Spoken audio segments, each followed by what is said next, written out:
BHK flat 842 SFTలో 59 లక్షలు మాత్రమే. కొంపల్లి ఓక్ రిడ్జ్ ఇంటర్నేషనల్ స్కూల్ కి 5 నిమిషాల దూరంలో. నమస్తే, వెల్కమ్ టు సుమన్ టీవీ. నేను విష్ణు. ప్రస్తుతంతో పాటు ప్రముఖ stock market analyst Eedara Ramakrishna గారు ఉన్నారు. వారితో మాట్లాడదాం. సార్ నమస్తే. సార్ ఈదర రామకృష్ణ గారు. నమస్తే అండి విష్ణు గారు. సార్ ఈదర రామకృష్ణ గారు, ఈ వారాంతంలో ఈ వీకెండ్లో మార్కెట్ని కలవరపరిచే న్యూస్ ఒకటి బయటకు రావడం జరిగింది. మీరు కూడా చదివే ఉంటారు, వినే ఉంటారు. అనిల్ అంబానీకి సంబంధించిన వార్త ఒకటి పెద్దది రావడం జరిగింది. అనిల్ అంబానీ పైన సెబీ 5 ఏళ్ల పాటు నిషేధం విధించింది. అంతేకాకుండా 25 కోట్ల రూపాయల జరిమానా కూడా విధించింది. అతనిపైన అతనికి సంబంధించిన సంస్థలకు కూడా పెద్ద ఎత్తున సెబీ జరిమానా విధించిందంటూ వార్తలు వచ్చాయి. ఏం జరిగింది అసలు అనిల్ అంబానీ విషయంలో? ఈ కంప్లీట్ ఎపిసోడ్ ఏంటనేది ఇవాళ మీ ద్వారా కొంత డీటెయిల్డ్గా తెలుసుకునే ప్రయత్నం చేద్దాం అనుకుంటున్నాను. అండ్ ప్రేక్షకులకు కూడా అనిల్ అంబానీ ఎపిసోడ్కి సంబంధించి కంప్లీట్ ఇన్ఫర్మేషన్ తెలియజేయగలని అనుకుంటున్నాను సార్. ఓకే అండి, ఇది ముఖ్యంగా మీరు అన్నట్లు మార్కెట్ని కలవరపరిచే అంశం ఏమీ కాదు. కాదా? కేవలం అనిల్ అంబానీ అంతవరకే పరిమితం అండి. ఎందుకంటే Anil Ambani already fade out అయిపోయిన ఇండస్ట్రీ. ఆల్మోస్ట్ స్టాక్ మార్కెట్లో ఆయన కంపెనీస్ అన్ని టోటల్గా కొలాప్స్ అయిపోయినాయి. పెన్నీ స్టాక్స్గా మారిపోయినాయి. ప్రీ కరోనానే మారిపోయినాయి. కరోనా తర్వాత ఇంకా చిన్న నెంబర్స్కి వెళ్ళిపోయినాయి. కానీ రీసెంట్ టైమ్స్లో ఈ స్టాక్స్ అన్నీ అనూహ్యంగా పెరుగుతున్నాయి. మళ్ళీ చిన్న చిన్న పెన్నీ షేర్లు రోజు అప్పర్ సర్క్యూట్లు పడిపోవడం, పైకి రావడం. ఈవెన్ మనం రిలయన్స్ పవర్ లాంటి షేర్ చూస్తే మళ్ళీ పెరగడం చూస్తున్నాం.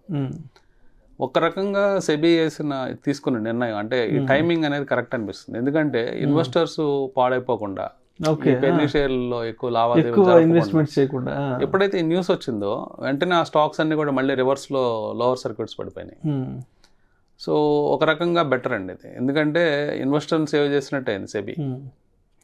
ముఖ్యంగా ఆయన ఏం చేశారు, ఎన్నో అవకతవకలు లావాదేవీలు జరిగిన నేపథ్యంలో, అట్లాగే ఫైనల్గా ఇప్పుడు ఈ కేసు పర్టికులర్గా చూస్తే రిలయన్స్ హోమ్ ఫైనాన్స్లో ఒక 8,442 కోట్ల రూపాయలు. ఓకే, పెద్ద ట్రస్ట్ వర్తీ కాని కంపెనీసు, అంటే పెద్దగా ఫైనాన్షియల్గా స్టేబుల్గా లేని కంపెనీసు, అంటే మేబీ వాళ్ళు ఇంటర్నల్ కంపెనీస్ అయి ఉండొచ్చు. ఆ కంపెనీస్కి ఈ ఫైనాన్స్ కంపెనీ లోన్ ఇవ్వడం జరిగింది. నిధులు మళ్లింపు అంటే వాళ్ళు ఓడ మునిగిపోయేటప్పుడు ఏదో ఒక ప్రయత్నంగా లాస్ట్ లగేజ్ తీసుకొని పరిగెత్తినట్టు ప్రయత్నంగా, అంటే విలువైన వస్తువులన్నీ తీసుకొని లైఫ్ బోట్లు ఎక్కుతారు కదా, అట్లాగే ఆ చివరిలో ఆ కంపెనీలో ఉన్న డబ్బులన్నీ వాళ్ళ సొంత కంపెనీలు లేకపోతే వాళ్ళ కజిన్స్ కంపెనీస్ వాటిలోకి మళ్ళించి అది ముంచేయడం జరిగింది రిలయన్స్ హోమ్ ఫైనాన్స్ని కూడా. ఓకే, సో తద్వారా ఏం జరుగుతుంది, ఇన్వెస్టర్స్ అంటే ఇవన్నీ జరిగిపోయిన అంశాలు.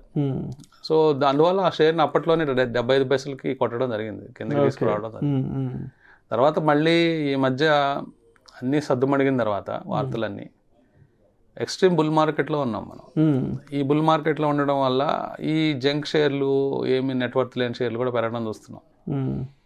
సో అట్లానే అదే భాగంలో ఆయన షేర్లన్నీ పెరుగుతున్నాయి. ఈవెన్ రిలయన్స్ హోమ్ ఫైనాన్స్ కూడా పెరగడం, ఏదో 4 రూపాయలకి రావడం, ఇట్లా ఇవన్నీ చూస్తున్నాం. ఇలాంటి సందర్భంలో ఈ న్యూస్ రావడంతో కొంచెము ఇన్వెస్టర్స్ అలర్ట్ చేసినట్టు. అట్లీస్ట్ మీరు రిలయన్స్ అనిల్ అంబానీ షేర్లనైనా తాకబాకండి. ఓకే, పర్సనల్గా ఆయనకు వచ్చిన నష్టమే లేదు. ఒక 25 crores ఆయనకి ఫైన్ వేయటం పెద్ద విషయం కాదు. 5 సంవత్సరాలు బ్యాన్ చేయడం స్టాక్ మార్కెట్ ఆపరేషన్. ఎట్లాగో ఆయన ఎలాగో చేయలేరు ఆపరేషన్స్. స్టాక్ మార్కెట్లో కొత్త IPO ఇవ్వలేరు, ఒక పెద్ద డీల్ కూడా చేయలేకపో స్టాక్ మార్కెట్ సంబంధం ఇప్పుడు ఆయనకున్న నేపథ్యంలో. సో ఇప్పుడు ఈ అంశం అనేది కేవలం ఇన్వెస్టర్స్కే బెనిఫిట్గా కనిపిస్తుంది. సో ఓవరాల్గా పిక్చర్లో ఎప్పుడైతే ఆయన రోల్ చిన్నదైపోయిందో, స్టాక్ మార్కెట్లో కావచ్చు లేకపోతే ఆయన పర్సనల్ లెవెల్లో కావచ్చు, ఇప్పుడు సెబీ తీసుకున్న నిర్ణయాలు కేవలం అంటే కొంతమేరే ప్రభావితం చేయగలుగుతాయి, మార్కెట్ని పెద్దగా ప్రభావితం చేసే అంశం కాదండి. బట్ అంటే ఏదైనా సరే మొత్తానికి ఇన్వెస్టర్స్ అనేవాళ్ళు కొంత బయటపడ్డారనుకోవచ్చు అంటారు. అంటే ఇక్కడ మేలు జరిగింది, ఇన్వెస్టర్స్ జరిగింది. అంటే ఇన్వెస్టర్స్ మేలు అంటే ఇన్వెస్టర్స్ అలాంటి షేర్ల జోలికి వెళ్ళొద్దని ఒక సిగ్నల్ అనమాట. ఎందుకంటే చాలా అనిల్ అంబానీ కంపెనీల్లో చాలా కేసులు NCLTsలో ఉన్నాయి, నేషనల్ కంపెనీ లా ట్రిబ్యునల్లో జరుగుతున్నాయి. కొన్ని ఆస్తులు అమ్మకాలు జరుగుతున్నాయి, కొన్ని ఆస్తులు పెండింగ్లో ఉన్నాయి. చాలా ఆస్తులు ఆక్షన్స్కి వెళ్తూ ఉన్నాయి, రకరకాల ప్లేసుల్లో ఉన్నారు. సో ఒకటి గుర్తుపెట్టుకోవాల్సింది ఏంటంటే మళ్ళీ అవి పూర్వ వైభవానికి వచ్చే ఛాన్సెస్ 0.1% మాత్రమే. ఏ కంపెనీ అయినా కానీ ఆయన ఉన్న లిస్టెడ్ కంపెనీ ఎంటిటీస్లో పెద్ద కంపెనీ ఇంకా పెద్దగా మళ్ళీ తయారయ్యే కంపెనీలు ఏమీ లేవు. భవిష్యత్తులో సర్వైవ్ అవుతాయి అనేది కూడా ప్రశ్నార్థకమే. సో అందువల్ల ఇన్వెస్టర్స్ ఆ కంపెనీస్ మీద మోజుతో వెళ్తే ఇబ్బందులు పడే అవకాశాలు ఉంటాయండి. సో అది కేవలం అనిల్ అంబానీ స్టాక్స్ అనే కాదండి, ఎనీ జంక్ షేర్, చాలా జంక్ షేర్స్లో ఇదే జరుగుతుందండి. ఏంటంటే బుల్ మార్కెట్స్లో ఆ స్టాక్స్ మళ్ళీ చిన్నగా కోలుకుంటున్నట్టు కనిపిస్తాయి. ఇన్వెస్టర్స్ కూడా ఆసక్తిగా రోజు అప్పర్ సర్క్యూట్ పడుతుందో లేకపోతే రోజు పెరుగుతుందని చిన్నగా ఆ స్టాక్స్లోకి ఎంటర్ అవ్వడం జరుగుతుంది.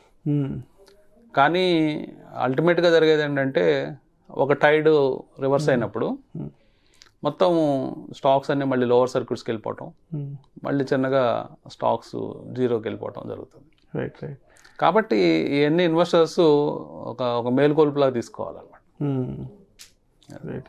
అండ్ అదేవిధంగా ఒక విషయం స్పష్టంగా చెప్పండి ఇద్దరు రామకృష్ణ గారు, ఒక 15-20 సంవత్సరాలకు ముందు అనిల్ అంబానీ పరిస్థితి ఏంటి, ఇవాళ అనిల్ అంబానీ పరిస్థితి ఏంటి, అంటే ఈ ఫెయిల్యూర్ అనేది ఎక్కడ జరిగిందంటారు? ఆయన ఏ డెసిషన్ మేకింగ్ విషయంలో ఫెయిల్ అయ్యారు అసలు? అంటే ఇది ఒక పెద్ద పతనం అండి, అంటే తీవ్రమైన పతనం స్టాక్ మార్కెట్లో, అంటే ఎవరు ఊహించండి.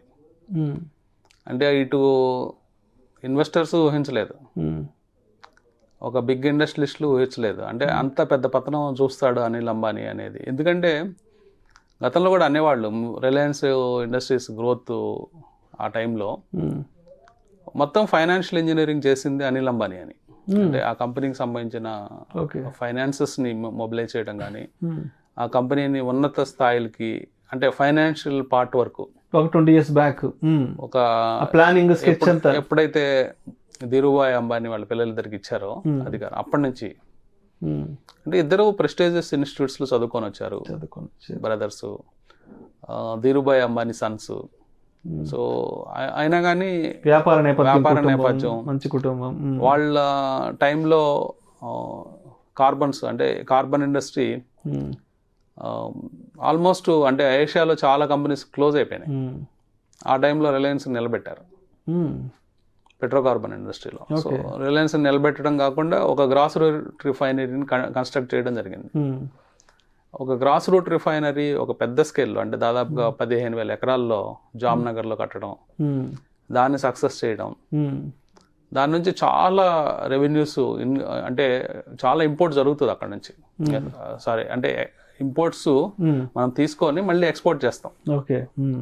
అంటే క్రూడ్ ఆయిల్ని తీసుకొని ఏ గ్రాస్ రూట్ రిఫైనరీలో ఏ ప్రోడక్ట్ అయినా ఇవ్వచ్చు, క్రూడ్ ఆయిల్ తీసుకొని, అంటే క్లయింట్కి అవసరమైన ప్రోడక్ట్, తార్ దగ్గర నుంచి పెట్రోల్, డీజిల్, కిరోసిన్, ప్లాస్టిక్స్ ఏదైనా ఇవ్వచ్చు.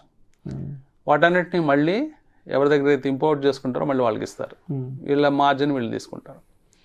సో ఆ విధంగా కూడా చాలా మనీ సంపాదించేవాళ్ళు, గవర్నమెంట్కి డాలర్స్ సంపాదించి పెట్టడం, విపరీతమైన ఎక్స్పోర్ట్స్ చేసే కంపెనీ అది.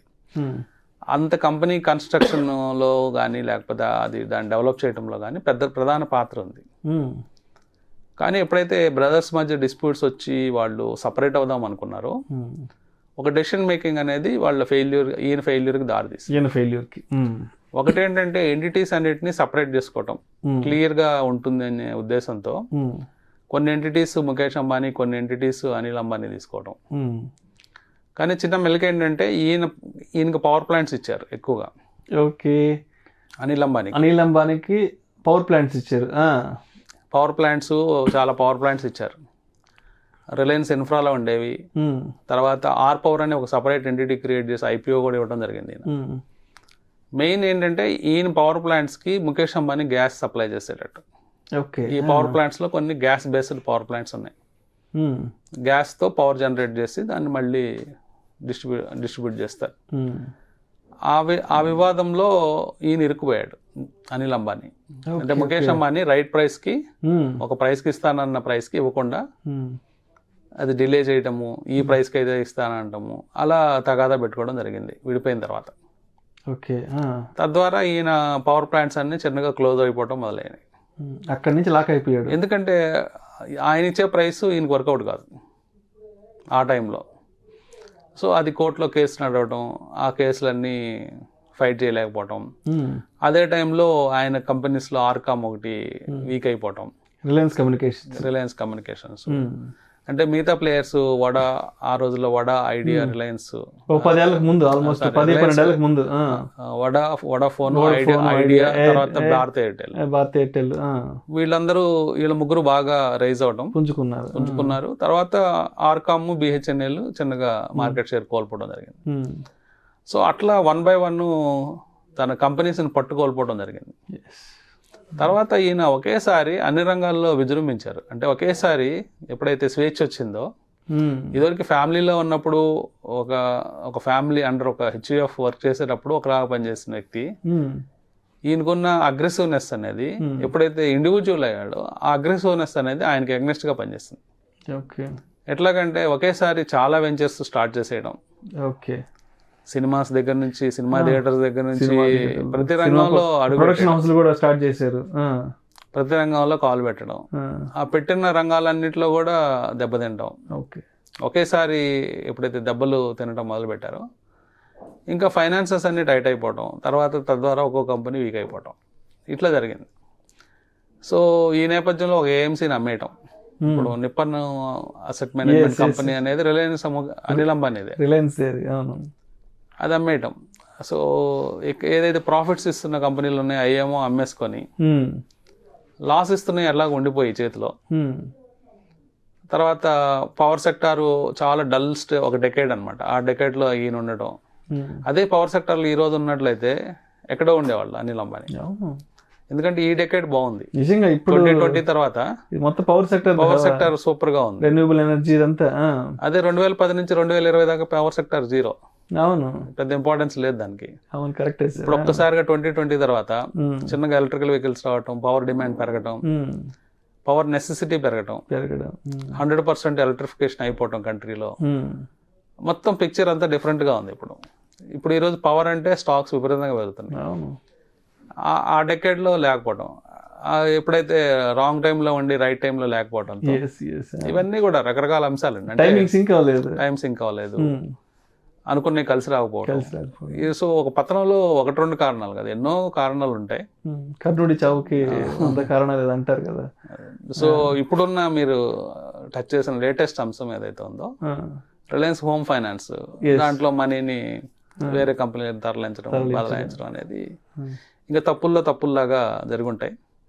సో వాటికి చిన్న చిన్న ఫైన్లు వాళ్ళ రేంజ్లో, స్టాక్ మార్కెట్ నుంచి బ్యాన్ చేయటం, ఇవన్నీ ఆయన కూడా పర్సనల్గా కూడా పెద్దగా కదిలించే అంశాలు కావచ్చు జరిగిన నష్టంతో పోల్చుకుంటే. సో ఈ ఎపిసోడ్ ఇన్వెస్టర్స్కి మనం తీసుకోవాల్సిన పాయింట్ ఏంటంటే, ఇట్లాంటి సూప్లో ఉన్న కంపెనీస్, జంక్ కంపెనీస్, వాటికి దూరంగా ఉండటం better. Thank you so much Ramakrishna garu. Thank you అండి. అనిల్ అంబానీ విషయంలో అసలు ఏం జరిగింది, ఎందుకు ఆయన మీద సెబీ వేటు వేయడం జరిగింది, అదేవిధంగా ఆయన వ్యాపార ప్రయాణంలో ఎటువంటి నిర్ణయాలు ఆయన్ని దెబ్బతీసాయి అనే దాని గురించి చాలా చక్కగా మీ అనాలిసిస్ తెలియజేశారు. Thank you so much sir. Thank you.